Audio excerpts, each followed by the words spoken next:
Oi pessoal! Mais um vídeo do especial Dorian Gray, projeto de leitura que eu tô fazendo com o Márcio do canal Leitor 97. Durante uma semana, vídeos todos os dias sobre a obra. O link da playlist do projeto vai estar aqui no box de descrição. E hoje eu quero falar para vocês sobre a vida do Oscar Wilde, quem foi esse autor. E ao fazer a pesquisa para esse vídeo, eu acabei descobrindo que o Wilde é uma das minhas pessoas favoritas da vida. Sério, ele tem uma personalidade tão fascinante, tão magnética, que é impossível não se apaixonar por ele. Wilde nasceu no dia 16 de outubro de 1854 em Dublin, na Irlanda. Esse é um ponto importante, porque tem muita gente que acredita que ele é um autor inglês.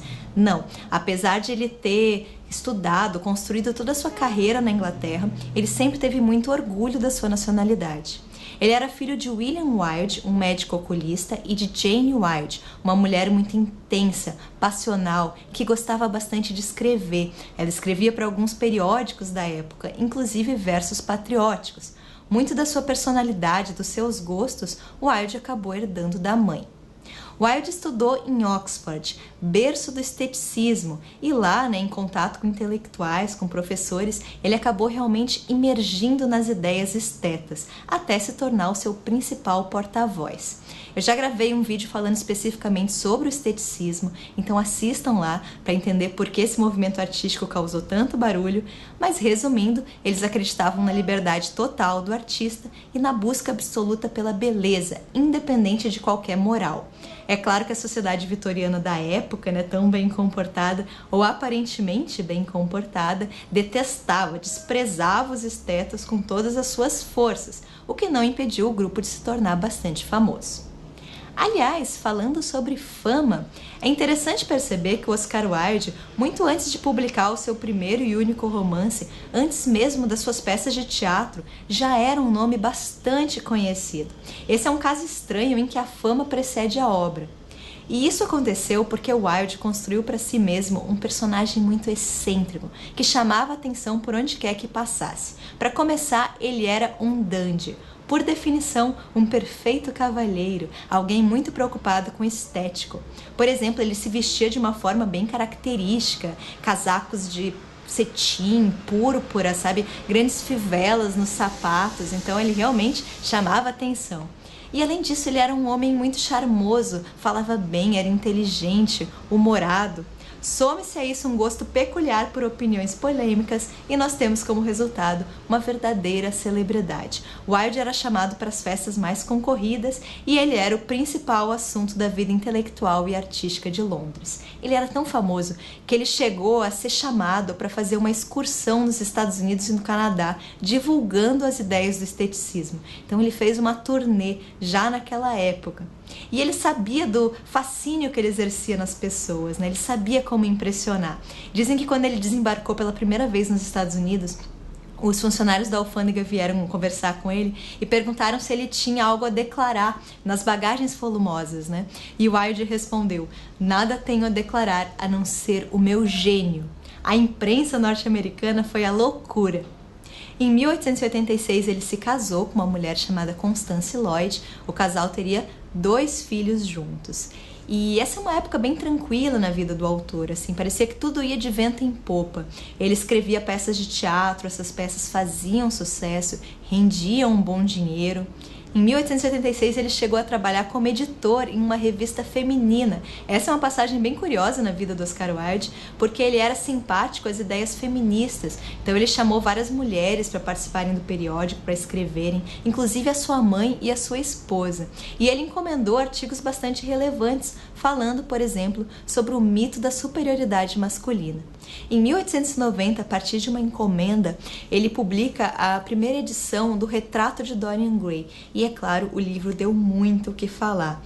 Além dele divulgar as ideias do esteticismo e criticar abertamente a hipocrisia da sociedade inglesa, ele ainda trazia personagens homossexuais, o que era algo completamente inusitado naquela época. O tema da homossexualidade vai ser bastante caro ao Oscar Wilde, como a gente vai ver a seguir. Durante todo o seu casamento com a Constance, Wilde teve vários casos, de menor ou maior duração. E ele se relacionava com homens. em uma época que a homossexualidade não era apenas um tabu, era crime. Existia uma emenda a uma lei criminal em vigor desde 1885. Não era uma lei voltada especificamente para a homossexualidade, na verdade ela foi criada para proteger as mulheres de ataques sexuais, mas o texto era muito vago, ele condenava práticas indecentes, então a homossexualidade acabava sendo enquadrada aí. E o Wilde sabia disso, tanto que ele mantinha todos os seus relacionamentos na obscuridade. Isso muda na última década do século XIX e agora a história vai ficar bem triste. No verão de 1891, Oscar Wilde se apaixona pelo Lord Alfred Douglas, 20 anos mais moço do que ele. E o Lord Douglas, ele era muito mais expansivo, aberto em relação à sua sexualidade. Ele não tinha muita preocupação em esconder a sua relação com Oscar Wilde. Quem não gostava nem um pouco disso era o pai dele, o pai do Lord Douglas. Ele teve vários confrontos aí, vários enfrentamentos com Oscar Wilde. E um dia ele deixou num clube que o Wilde frequentava um cartão endereçado a ele, escrito: para aquele que posa de sodomita. O Lord Douglas convenceu Oscar Wilde a processar o pai por difamação. Péssima ideia. O pai do Lord Douglas contrata detetives, consegue testemunhas, cartas incriminatórias e acaba virando jogo. Ele vai acusar o Oscar Wilde de práticas indecentes. A Constance, tadinha, ela fica tentando convencer o marido a fugir do país, mas o Wilde realmente acredita que a sua fama vai acabar livrando ele do julgamento. E ele estava errado. Wilde acaba sendo condenado em 1895 a 2 anos de prisão e trabalhos forçados. Depois dessa humilhação, a família dele tem de sair da Inglaterra, eles vão morar na Suíça, abandonam o sobrenome e Wilde nunca mais vai ver os seus filhos. Depois da prisão, o Dorian Gray tem a sua venda proibida, todas as peças são tiradas de cartaz e quando Wilde sai da prisão em 1897 ele não tem mais nada. Ele se muda para Paris, precisa usar um pseudônimo e sobrevive graças à ajuda de amigos. Ele vai falecer poucos anos depois, no dia 30 de novembro de 1900, vítima de meningite. Era o final do esteticismo e um desfecho muito trágico por uma vida tão cheia de cor quanto a do Oscar Wilde. O túmulo do Wilde em Paris se tornou uma atração turística. Em algum momento, os visitantes iniciaram uma tradição muito lúdica.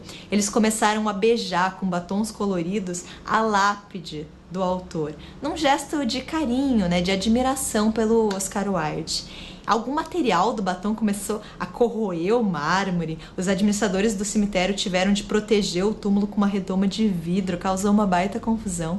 Mas ainda assim é um gesto admirável, de gentileza, de reconhecimento pela contribuição do autor à discussão da homossexualidade. No fim, o seu julgamento acabou se tornando um símbolo. E é isso, gente. Mais uma vez a sociedade destruiu um dos seus personagens mais fascinantes. Eu acho que eu nunca li uma história tão cruel de ascensão e queda. Mexeu bastante comigo. Boa parte das informações desse vídeo foram tiradas da edição Linda da Vida da Biblioteca Azul, de Dorian Gray, e da biografia do Oscar Wilde que eu li, que saiu pela LPM. As informações das duas obras também vão estar aqui no box de descrição.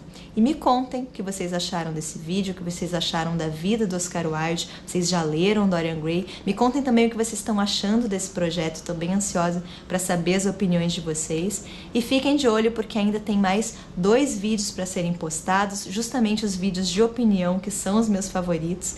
Então acompanhe esse projeto até o final. Grande beijo, leiam Dorian Gray e até a próxima!